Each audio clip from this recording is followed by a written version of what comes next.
folks, welcome back to BEG Wrestling. We are here with none other than Coach Steiner, okay, the U.S. Women's National Team Wrestling head coach. Coach Steiner, welcome to the show. Thank you for coming on. First question I have to ask you, how are your overall feelings about the team this year?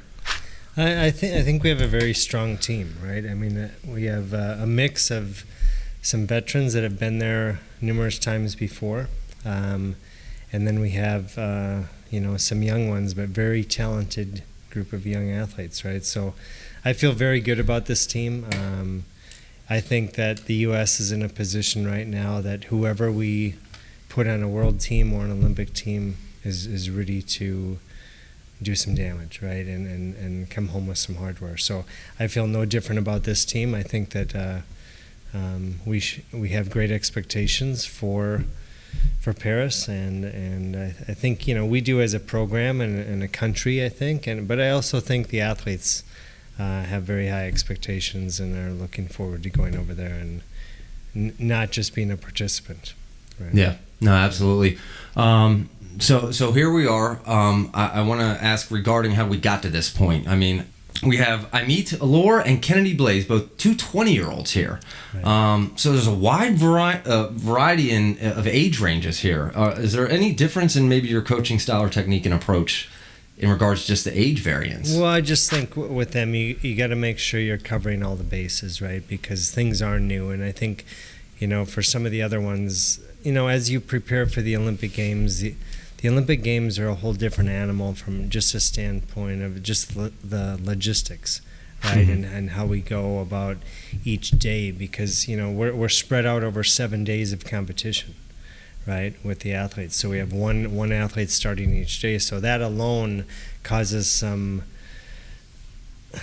issues logistically, right? Because some are in competition and others are still 5 days away from competition, right, or 5 or 6 days away. So it definitely, while we're focusing on the one on the mat, the other ones need some attention as well.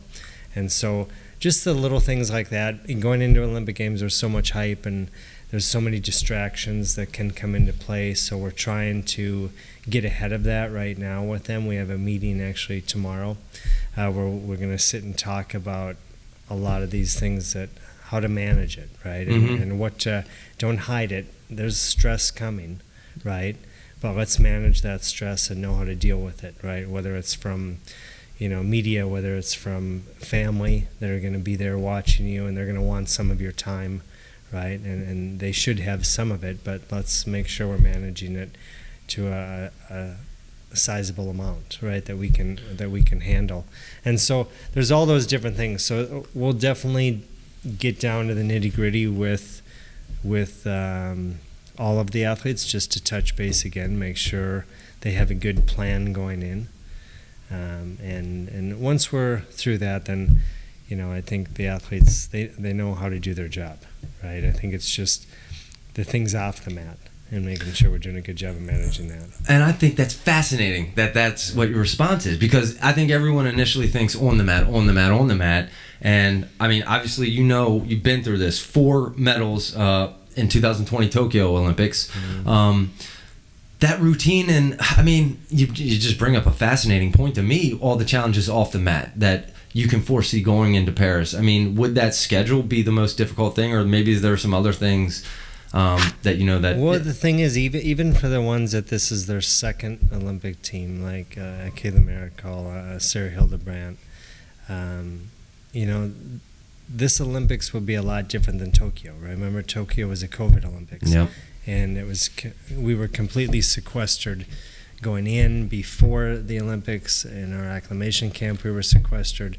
When we got to Tokyo, we were completely sequestered, right, and really in a hotel, locked in a hotel, and we had a training room right there that we could get our workouts in and stuff like that. So it was a whole different environment than Paris will be, right? There will be a lot of opportunities to be distracted in Paris, and I think we're making sure we know that that's a part of it. These athletes also have a big platform right now to move women in sport forward, to move wrestling forward and things like that. So I think it's balancing that, knowing that that's also the other side of it, right? There is a lot of positives that can come from an Olympic Games, and doing certain media events and things like that, but just making sure that you're limiting yourself so you still have the right energy, right, that you're going to need for high-level competition, right? And so, not making it bigger than it is, because it's already gigantic, right? And they know that it's the pinnacle of their careers, and some people will not make it back to an Olympic Games. And so to get there one time, you want to make sure that you're doing it right from the beginning, and the first time. And so I think it's just giving them all that going in so they understand that and how to deal with it. Yeah. And it's interesting you say that, because folks were talking about the highest caliber of athletes on the planet. So as the head coach, I mean, what is the overall theme or culture that you're trying to instill within this team? Well, I think number one, be grateful for the opportunity that you have in front of you, right? And don't make it a burden, right? It's an opportunity that most people never get, and to take advantage of it right now, and be grateful for this moment, and don't be afraid of the moment. Don't make it bigger than it is, and be yourself. Be authentically who you are, and if you can do that and enjoy the moment as it's happening, I think we're going to be fine, right? We have a great group of athletes that know how to wrestle and know how to win, or otherwise they wouldn't be in this position to begin with. All of them have competed against the highest level of the competitors they're going to face, right? And have had success.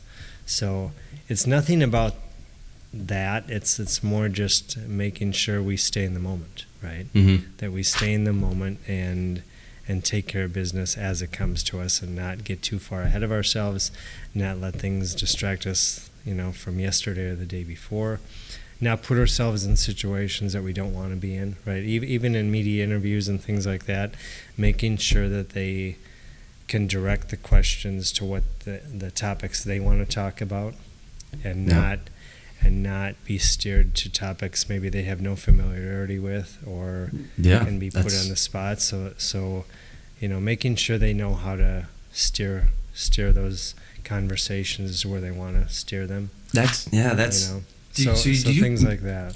Like media coaching, and that is part of it. Well, really, this isn't. I'm talking like it's my information, but really, we've utilized some of our past Olympians and asked them questions, mm-hmm. right? And what they would do different, and what are the things that we need to look out for and do. And I've seen some of it firsthand and how it's affected us. And so I've asked them to give us some talking points that we can go back to the athletes with right now, mm-hmm. and make sure we don't make those same mistakes, right? And let us learn from someone else's mistakes instead of our own. And that's a lot smoother ride, and usually, more successful if we do it that way. Yeah.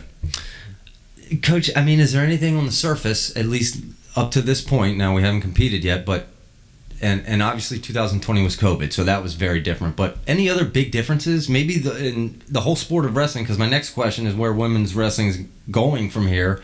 In the past 4 years, have you seen any significant changes in women's wrestling? Well, there's been significant changes in the U.S. Our numbers have gone through the roof, right? Our opportunities within the sport of wrestling, let's look back 8 years, right? And in 2016, we had 6 states that were sanctioned in the sport of high school girls wrestling. Today, we're at 46. That kind of growth is like, how do you even... We couldn't have written that better than how it's happening, right? The growth is unbelievable. And then at the college level, we had about 40 to 45 college programs, and now we're over 175 college programs, right? So, and that's in 8 years, right? So the changes have been monumental, right? Our numbers have went up. Our USA Wrestling numbers, I think from last year, they were at 36,000 female athletes. This last year, they were at 53,000. Wow. Right, in 1 year. So So that kind of growth, we should have high expectations on what's happening, right? Because it becomes a numbers game, right? It becomes, you're going to find talent, and I always say we may not even know our 2028 Olympians right now. Very true. They could be just still developing, and they may pop up on the scene, because that's how it's happened really at our U17 and our U20 level right now. We have athletes that are popping up that, 2 years ago we didn't know who they were. Yeah. Right? And so we foresee that that's going to continue, and with the opportunities that we have, and that just bodes well for the national team and what we can look forward to down the road. We are from that standpoint, U.S. is the envy of the world, right?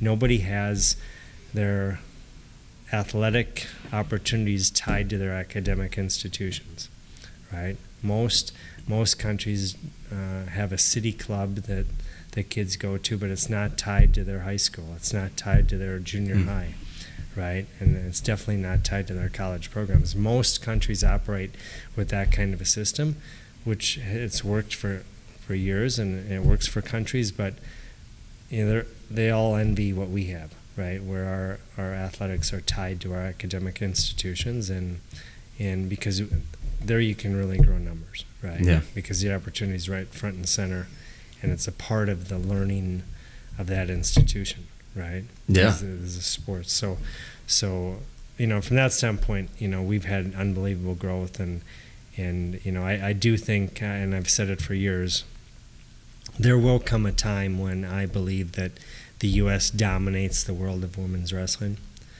I hope I'm around for that ride, right? But it will happen one day, right? And we're right on the verge right now, right? They've approved that we move from, the NCAA has approved that we move from an emerging sport to a championship status. So now it's in the last final steps of voting between the divisions 1, 2, and 3. Mm-hmm. And if they push that through this summer, which we think it's a rubber stamp, then I think that's really the last step to really solidifying women's wrestling in this country is getting that championship status at the NCAA level. Yeah. Exciting times ahead for women's wrestling. 4 gold medals back in 2020. I want to put you on the spot, but I won't. I'm going to predict more this year. I think you would probably agree, right? We're capable of it. Right? Capable. I don't like to predict things, but we're capable of it, right? Every athlete that we're sending to Paris is capable of coming home with hardware, right? And that's what we're shooting for, right? There's nobody that outclasses us. I mean, we know how tough Japan is, and they're a very tough team, and we're going to have to climb over them. We know that. They're not going to fall down. China is a very tough team. Ukraine is a very tough team, right? So there's some tough programs out there. Mongolia has a tough team. So we know that who our, nemesis are and who the people we're going to have to climb over. But I think we're ready for that challenge, right? I think we're set up good for that right now, and we just need to make sure we're taking care of our business and focusing on us, really. Right? Yeah. Right now, the focus, you can't worry about every obstacle out there, right? We have to stay focused on what we're capable of doing and making sure we're doing it when we step out on that mat, right? Yeah. And having the right mindset. Well, I think you're doing a good job of instilling that culture, because I've heard a lot of the same thing from a lot of your wrestlers. So, Coach, I want to thank you. One final question, though. Yeah. Tell us something about Coach Steiner that maybe you do for fun outside of wrestling, totally separate from wrestling. Give us something we don't know. Oh, gosh. I grew up in North Dakota. I grew up on a hobby farm in North Dakota. I love riding horse and being around a ranch and things like that. That's my upbringing. So I don't get a chance to do it very often, but I love doing it. That's kind of where go hang out with David Taylor, ride some horses with him. Exactly. Huh? Hey, no. That's where I grew up and where my heart is. I love. I also grew up on water and a boat and water skiing and things like that. Okay. Again, I don't get many opportunities, but those are things that I've grown up with, and those are the things you miss, and like those opportunities when you can do them. But well, let's save them for a little later, because we're worried about America right now. Going to the Olympics, Paris 2024. Coach, I can't thank you enough, and wow, I admire you and your team, and let's go represent America the right way. Yeah, let's do it, and we appreciate everyone out there and the support they're giving back to these athletes. They deserve everything, right? They've worked very hard to be in the positions they're in, and it's just not a given, right? A lot of people never reach that they can make all the right decisions and do all the right things, and they'll never get to this level and never have this opportunity that these athletes have now. So I think I think we have a team that understands that, right? Yeah. Because they've seen that.